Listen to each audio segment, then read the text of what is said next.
আসসালামু আলাইকুম। আশা করব সবাই অনেক বেশি ভালো আছেন। আমরা তো মসুরের ডাল দিয়ে অনেক নিরামিষ খেয়েছি, কিন্তু মুগ ডাল দিয়ে কি কখনো নিরামিষ খেয়েছি?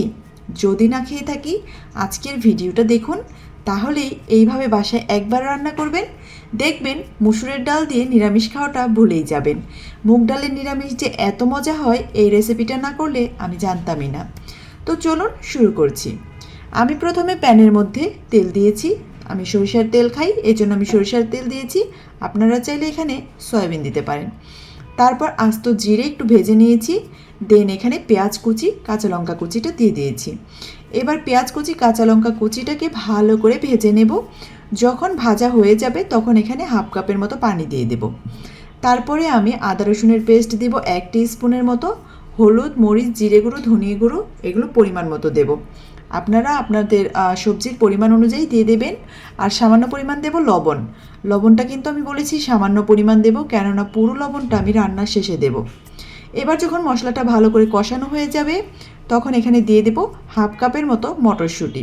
মটরশুঁটিটা কিন্তু সেদ্ধ করা না, একদম কাঁচা। তারপর মটরশুঁটিটা কিছুক্ষণ ভেজে নেব। তারপর এখানে মুগ ডাল দিয়ে দেব, যেটা আমি ভেজে রেখেছি। ইভেন ওটাকে ধুয়ে আমি কিছুক্ষণ ভিজিয়ে রেখেছিলাম। সেটা এখানে দিয়ে দেওয়ার পরে কিছুক্ষণ কষিয়ে নেব। তারপরে আমি সবজিগুলো অ্যাড করব।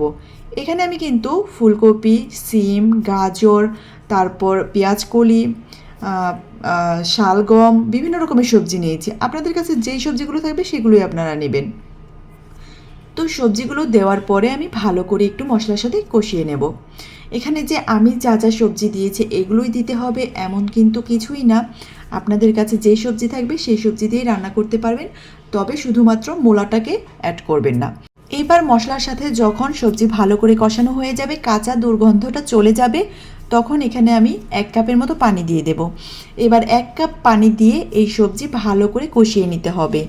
1 কাপ পানি দেব, তার কারণ এই সবজি থেকেও কিন্তু এক্সট্রা পানি ছাড়বে, সেই পানিতেও এই সবজিটা সেদ্ধ করা হবে। তো বেশি পরিমাণে পানি দিলে কিন্তু সবজিটা একদম গলে যাবে। তাই 1 কাপ পানি দেওয়ার চেষ্টা করবেন। তারপর বারবার ঢেকে দিয়ে নেড়ে দিতে হবে, যাতে সবজিটা নিচে লেগে না যায়। এই সবজিটা খেতে এত মজার যে কি বলবো, একবার বাসায় না ট্রাই করলে বুঝতে পারবেন না। যে কোনো রান্না করতে গেলেই কিন্তু একটু ভালো করে কষিয়ে নেবেন, তাহলে দেখবেন যে রান্নাটা খুব মজার হচ্ছে। এবার যখন ভালো করে সবজি কষানো হয়ে গেছে, এখানে আমি কিন্তু পানি অ্যাড করে দিয়েছি।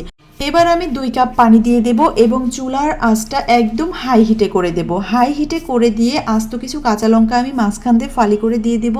এখানে আমি 3টা কাঁচা লঙ্কা দিয়েছি, যেহেতু এই কাঁচা লঙ্কাটা প্রচুর ঝাল ছিল, আপনারা একটু বাড়িয়ে দিতে পারেন।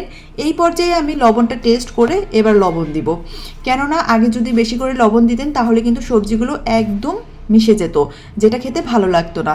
এবার অন্য একটি চুলায় আমি রসুন, জিরে আর পেঁয়াজ কুচি দিয়ে একটু বাগার দিয়েছি, সেটা এখানে দিয়ে দেব। এখন কিন্তু আমার 90% রান্না শেষ। তারপর ফোড়নটা দিয়ে একটু নেড়ে চেড়ে কিছুক্ষণ চুলায় রেখে এখানে ধনিয়া পাতা অ্যাড করব। দেন আমার রান্নাটা শেষ হয়ে গেছে। এখন আমি এই চুলার আঁচটা বন্ধ করে দেব। তো আমার রান্নাটা কেমন লেগেছে অবশ্যই কমেন্ট বক্সে জানাবেন। আজকের মতো এখানেই যাচ্ছি, ভালো থাকবেন সবাই। আসসালামু আলাইকুম।